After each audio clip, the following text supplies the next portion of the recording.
আমি মির্জা ফখরুল ইসলাম আলমগীর সশ্রদ্ধ চিত্তে শপথ বা দৃঢ়ভাবে ঘোষণা করিতেছি যে আমি আইন অনুযায়ী বাংলাদেশের রাষ্ট্রপতি পদের কর্তব্য বিশ্বস্ততার সহিত পালন করিব। আমি বাংলাদেশের প্রতি অকৃত্রিম বিশ্বাস ও আনুগত্য পোষণ করিব। আমি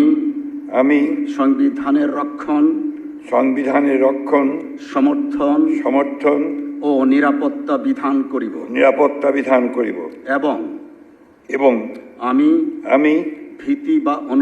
ভীতি বা অনুগ্রহ অনুরাগ বা বিরাগের বশবর্তী না হইয়া সকলের প্রতি আইন অনুযায়ী যথাবিহিত আচরণ করিব। ধন্যবাদ।